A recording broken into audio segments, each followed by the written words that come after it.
It was the day before the festival, and the whole town was busy getting ready. I had more work than I knew what to do with. When Joseph called with another job, I was craving the cool quiet of his and Izzy's seafront house. I'd barely reached their front door when I heard someone calling me. Psst, Maria, I need your help. Quickly, it's top secret. It was Izzy, peeking out from the side of the house. She beckoned for me to follow her. She led me through to a beautiful, unruly garden overflowing with flowers of every color. Nestled among them was a playhouse, its doorway almost completely obscured by a towering rose bush. You have to squeeze past it and breathe in real small, like this. Izzy took in a big gulp of air and crawled through the gap and into the playhouse. I hadn't planned on crawling in the dirt today, but the life of a repairwoman never did run smooth. On the table inside, there was an electronic toy. Not exactly the usual stock in my parents' antique shop. I had an accident. I didn't do it on purpose or anything, but it won't turn on anymore. Can you fix it for me?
Do grown-ups play games as well?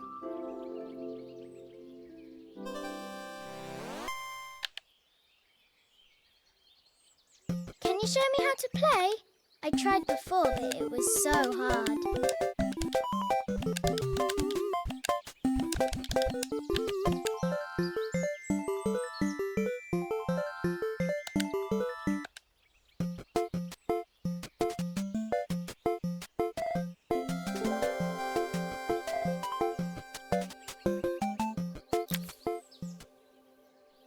Her toy fixed, I watched Izzy retreat into its screen, taking refuge in a 3-inch world of her own. Well, I'd better head inside. Your dad is waiting for me. Please don't tell him about the game. He'll think I broke it on purpose. Why would he think that? Because, Well, I kind of dropped it really hard at the wall. Izzy looked down, scuffing her shoes on the worn floor of the playhouse. My dad said I have to go to this stupid festival tomorrow and put on a stupid dress, and I don't want to. All he cares about is working. He never wants to see me unless it's for his job. I'm not going. He can't make me. With that, Izzy dove back through the rosebush and disappeared into the wilds of the garden. She was so young. She couldn't be expected to see that her dad was struggling too. It made me think, had I really tried hard enough to understand my parents' point of view? I was so focused on the adventures ahead of me. Maybe I didn't care enough about leaving them behind.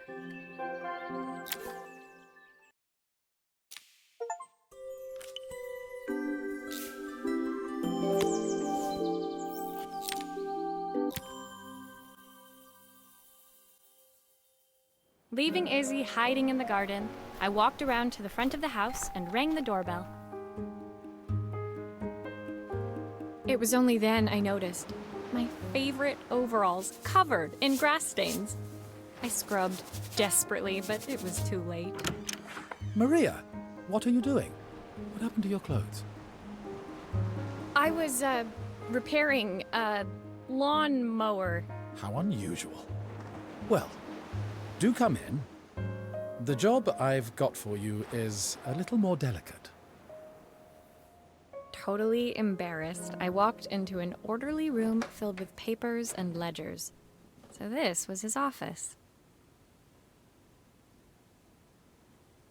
You must be so busy getting ready for the festival. Are you looking forward to it? Of course. It's traditional for the mayor to judge food from every cafe and restaurant in town. I'll be declaring the best chef in Bella Riva by this time tomorrow. Speaking of which... He unclipped the watch from his wrist and very carefully handed it to me. I'll have a tight schedule to follow, but my watch stopped working a while ago. Could you see if you can make it tick again?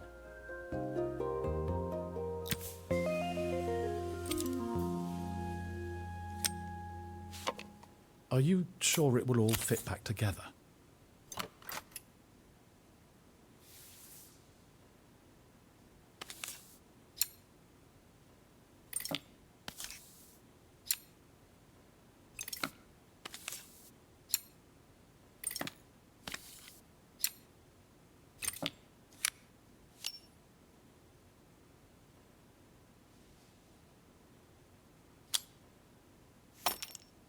The main plate has completely cracked. I'll need to replace it. The cogs look good, though. If I'm careful, I can reuse those.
I've not gone a day without this watch since my wife gave it to me.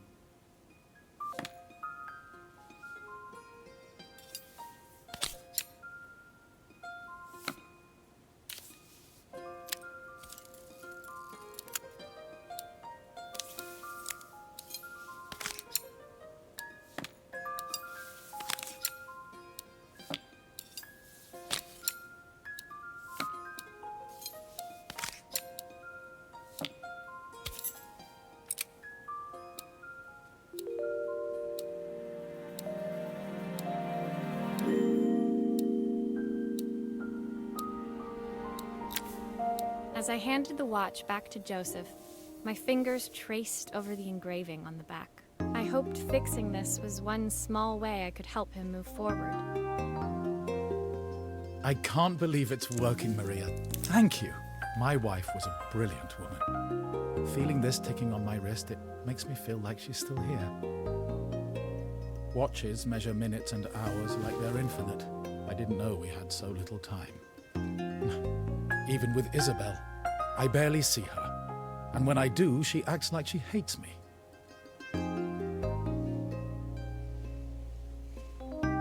Just then, the phone rang.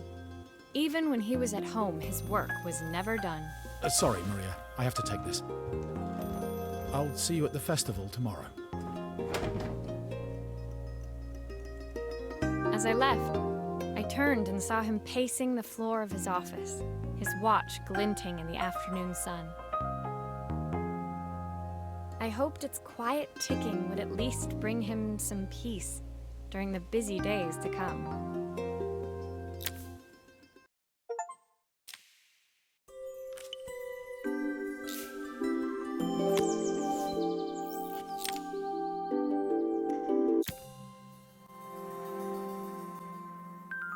When my last job of the day brought me to Carmen's apartment, the door was opened by someone I didn't expect to see, Helena.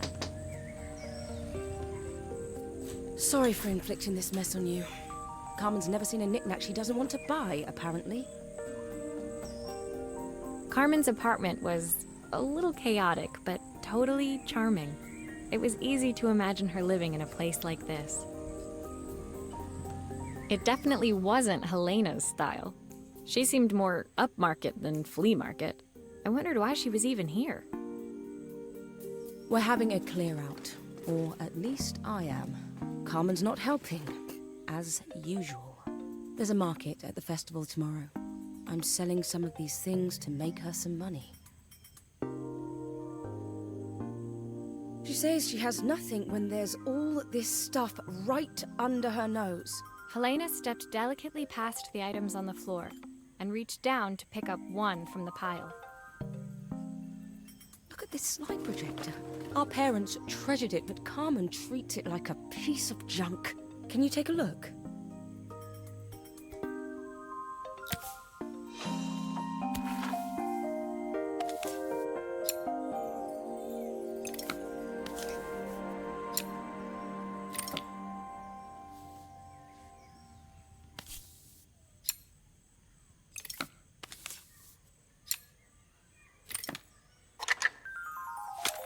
Oh, typical. Carmen's even managed to get a slide stuck in here. That light bulb is completely smashed. Okay, I'll need to redirect the light to the lens at the top for the projector to work.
I was so excited when I moved to the city. Carmen, she looked so sad.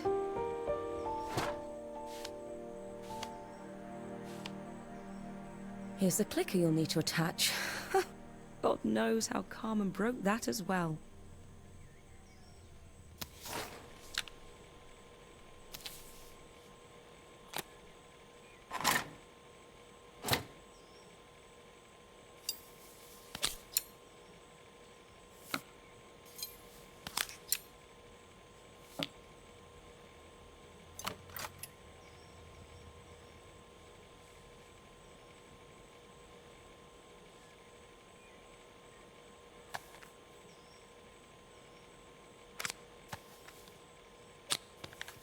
There's still a part I need to attach. Where does it go?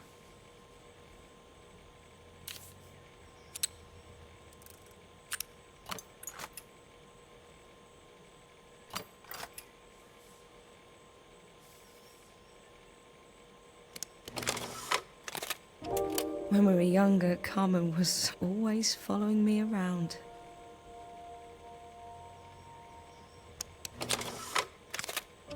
I suppose she looked up to me. A cool older sister.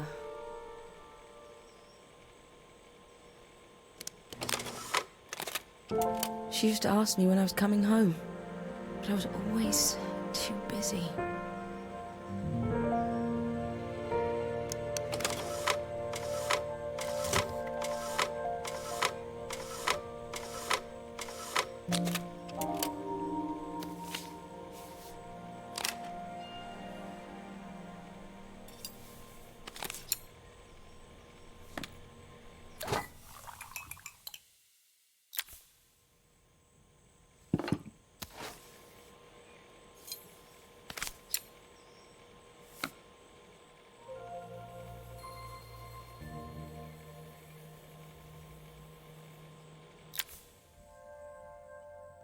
Helena was transfixed, staring at the two young sisters the projector had brought glaringly into focus.